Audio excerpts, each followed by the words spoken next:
ده رغيف عيش اتعمل دلوقتي في مكان اسمه غزة. كنت طول عمري بشوف الفيديوهات دي واقفل التليفون وانا مخنوق.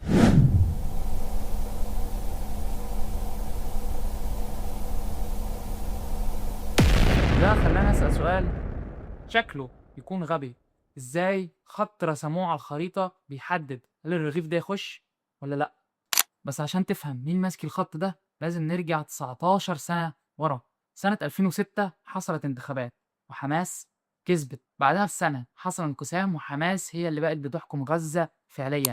وفتح فضلت في الضفة. الرغيف اللي بيدخل غزة مش بيتحكم فيه بس إسرائيل، بيتحكم فيه كمان اللي ماسك المعبر من جوه. سنة 1993 رئيس وزراء إسرائيل إسحاق رابين بيتصافح هو وياسر عرفات قدام البيت الأبيض.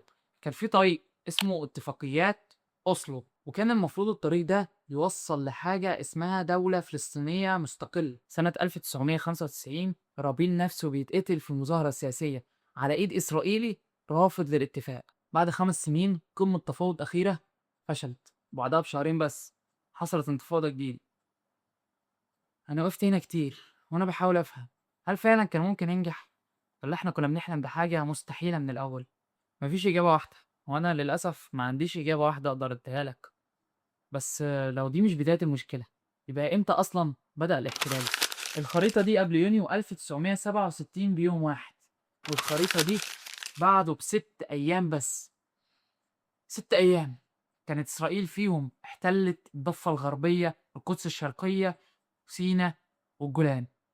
طب ازاي حاجة حصلت في 6 أيام فضلت مستمرة 59 سنة؟ بعد الحرب مجلس الأمن طلب من إسرائيل الانسحاب من الأراضي دي مقابل السلام وحدود آمنة.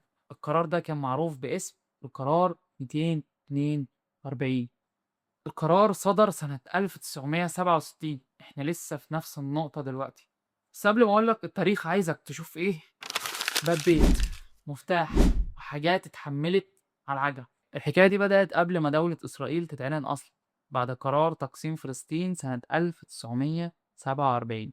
بدأ قتال داخلي بين الجماعات المسلحة جوا فلسطين نفسها سنة 1947.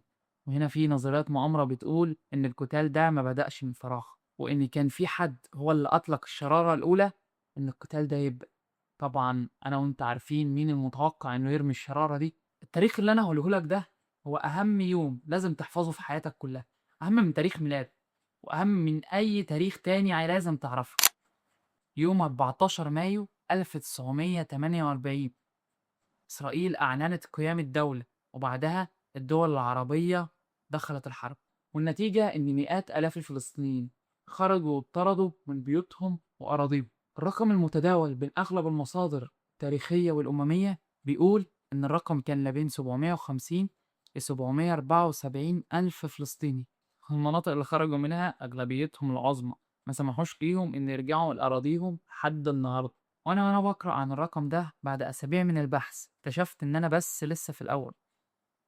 بس هو إيه أصلا القرار اللي اتبنى عليه كل اللي فات ده؟ قبل ما يحصل اللي شفناه كان في قرار على ورق حاول يعيد رسم المكان ده من الأول. 29 نوفمبر 1947 الأمم المتحدة صوتت على تقسيم فلسطين دولة يهودية وفلسطينية. صوتوا قرروا المقترح إن اليهود كانت تاخد 55% من الدولة، مع إن اليهود وقتها كانوا تلت سكان بس، وده اللي خلى القيادات الفلسطينية والعربية يعترضوا، بينما القيادات اليهودية طبعا وافقت. القرار اتصوت عليه في قاعة بعيدة عن الأرض دي بآلاف الكيلومترات.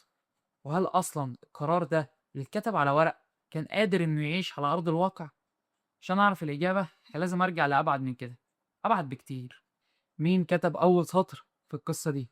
2 نوفمبر 1917 وزير الخارجية البريطاني آرثر بيلفور بعت خطاب للورد روتشيلد بيقول إن بريطانيا بتنظر بعين العطف لإقامة دولة مستقلة لليهود في فلسطين. طب ده وعد واحد، استنى، قبل الوعد ده بسنة فرنسا وبريطانيا كانوا بيتفقوا على تقسيم نفوذهم في المشرق العربي بسياسات خاصة لفلسطين نفسها. قبل الاتنين دول بريطانيا كانت بتتراسل مع الشريف حسين بن علي ووعدته بدعم استقلال العرب، بس طبعا مش ببلاش، مقابل الثورة على العثمانيين. يعني بريطانيا وعدت العرب باستقلال، وبريطانيا وفرنسا قسموا المنطقة ما بينهم، وبريطانيا وعدت بإقامة دولة صهيونية في فلسطين. 3 وعود ل3 أطراف عن نفس الأرض في أقل من 3 سنين. بعد الحرب عظمة الأمم حطت فلسطين تحت الانتداب البريطاني، وضمت وعد بلفور تحت صك الانتداب نفسه. هنا أنا محتاج أكون دقيق. حجم التعارض اللي بين الوعود دي ونية بريطانيا الحقيقية لسه موضع جدل للمؤرخين حتى الآن، بس اللي معلهوش خلاف الأرض دي كانت أكتر من موضوع سياسي متزامن.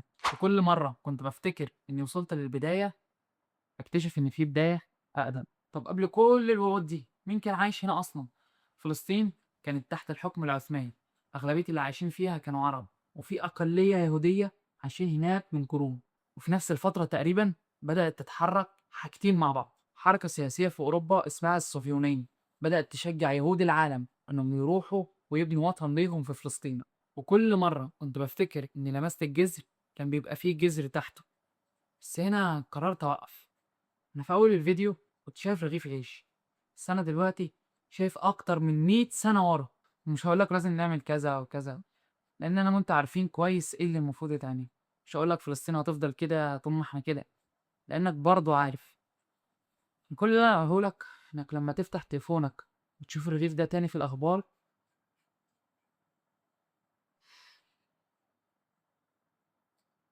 دي أول مرة هحطلكوا مصادر تحت في الوصف، لأن الفيديو ده فيه معلومات كتير ولازم تتأكد من كل معلومة اتقالت.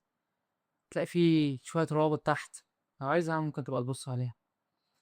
أنا لوجيك، أشوفكم الحلقات الجاية. سلام.